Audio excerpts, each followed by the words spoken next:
I'm Dan Burrell, I'm Cindy Thomas. and today we are going to begin our podcast. This is our first podcast from Punta Mita, Mexico, where we are going to share with you the process that we started 2 years ago and have maintained, and we believe that many of you can use some of these examples to have a really terrific relationship. We celebrated yesterday, and we finished our book that we started just under 2 years ago, and we went to publication. And this is how we began. When Dan and I met, we decided that we had had a few failed relationships in the past and we weren't willing to have another one. So our commitment to each other was to let each other live and be who we want to be without trying to be someone else to please the other person. Through that, we created transparent conversations about our needs and our wants, and we sat down frequently in two chairs and talked about how it was going, what we needed, what we wanted, what we loved. And through that process, we really learned that people can communicate clearly and have the relationship that is healthy and allows them to be who they are. Why we began this project called Finding Your Chairs is because, as many of you know, that the day that you were married or the day you committed your relationship with she, him, her, whoever that person is, it was a beautiful deal. So then why, in an average of 8 years, do 54% of all marriages end in divorce? 61% of all second marriages end in divorce, and 71% of all third marriages end in divorce. Let's be clear, we're not good at marriage. And why aren't we good at marriage? Communication. Every psychologist or marriage counselor or therapist will bring up communication as being a key ingredient to a successful relationship. The problem is we don't necessarily have the tools or the time or the way to communicate properly. So we have started doing this together. How did we start doing this? Well, I think first of all, it takes a lot of courage, and you have to really want the relationship to work.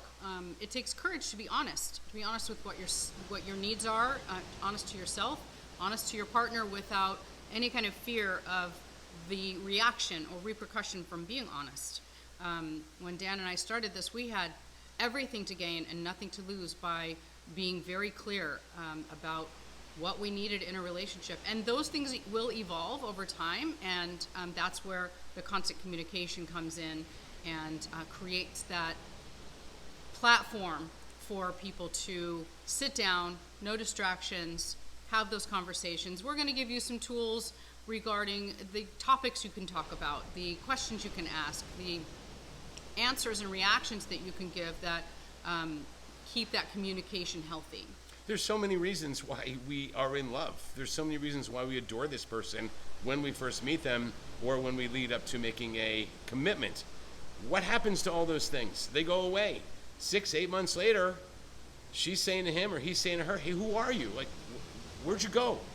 It's because we don't spend the time, taking the time to communicate and be clear with each other on how we're doing, on what our feelings are.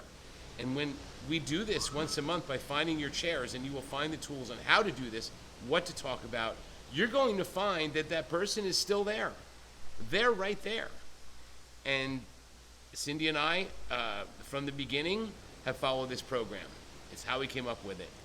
And we find our chairs a lot. As a matter of fact, if you do purchase the book, you're going to see pictures of chairs from around the world that we sat in finding our chairs and communicating. And let me tell you something, if you were to hear our story, you would realize that there's a big storm out there.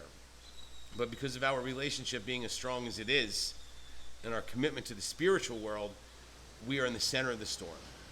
And we are not buying into all the crap in the world that can affect your relationship. Isn't that true? It's absolutely true. We work really hard at staying present, stay in the present moment.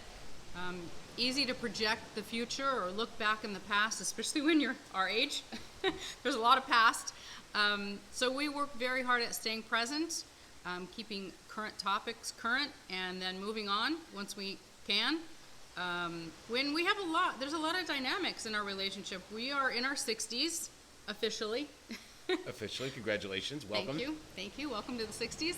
And we come with a lot. We have kids and grandkids and experiences and past relationships and parents and all kinds of dynamics to bring into this. So even though we have all of that, this is very important for young relationships as well, because we know firsthand that you can have a relationship, a marriage, you can continue to try to nurture it, try to make it work, but if you're not talking clearly to each other on a regular basis, you lose each other. It just happens. It's happened to both of us.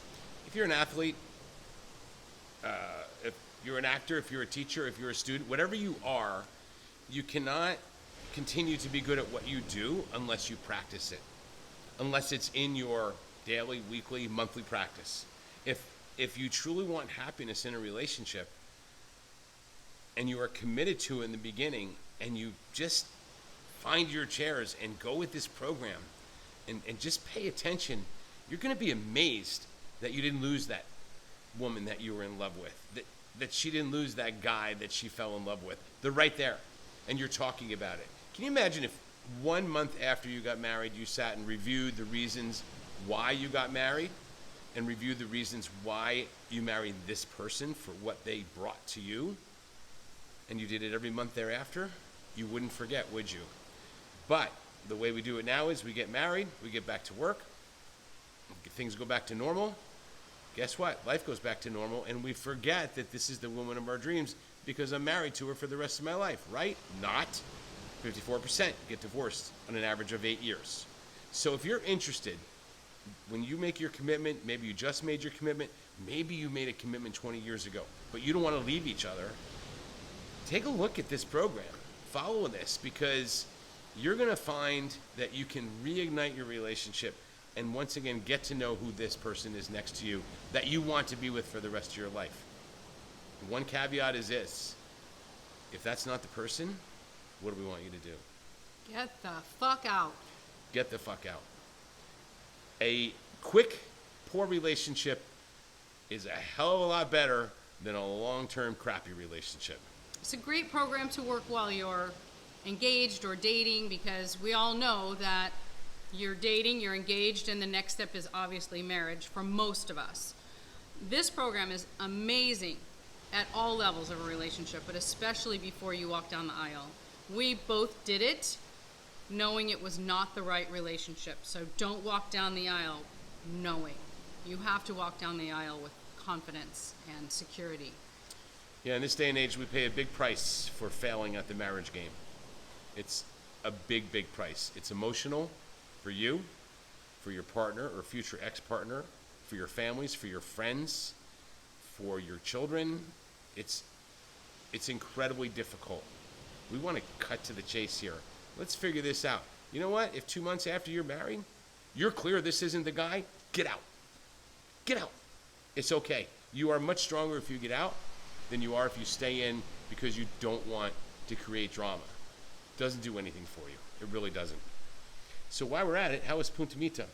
Oh, it's amazing. It's the first time we've been to this particular area in Mexico, and I turned 60 this week here, which was really exciting. We've had great food, we've made great friends, and we have a full restart, a refresh. I feel like we put our lives kind of on pause for a little while. We finished the book here, which is significant because we started the book 2 years ago in Mexico, and we go into publication really soon. So we are just moving through it. We are, and I'll tell you something. We hardly spend time away from each other. We work together, we play together, we sleep together, we live together. Because we are doing this program from day one, I hardly ever want her to be away from me. And I think she feels the same way. Absolutely. We're best friends. We learned early on how important it was to each of us to be who we are. That's what she said to me. She said, "You be you." And I know that I'm not perfect. It's very free. But you know what? If you can't be you around the person that you want to spend the rest of your life with, doesn't mean you can't make adjustments, doesn't mean you can do a little thing here and there, but you still need to be you. that was a very freeing expression that she gave to me, and I am me around her, and I think she's her around me. Maybe that doesn't make sense, but I bet to a lot of people that does make sense. You're walking around on tiptoes, you're being really careful, you don't want to upset somebody because they have this habit of going off or whatever. Finding your chairs, man, it makes a big difference. It makes a big difference. Big. We don't claim to be perfect in any way or have all of the answers. We just know what's worked for us. And we feel strongly about helping other people work this program in any way that they possibly can. So we will continue. We'll do our 10-minute podcast once a week. We're going to review parts of the book. We're going to review parts of relationships. We're going to talk to you about how to move forward. And I hope that in the next couple months you get a chance to pick up a copy and look. It's not to make us millionaires or rich or whatever that is. It's really to share this really cool program that we discovered that can save an awful lot of relationships. So We look forward to the future with you. we do. Thanks for hanging out.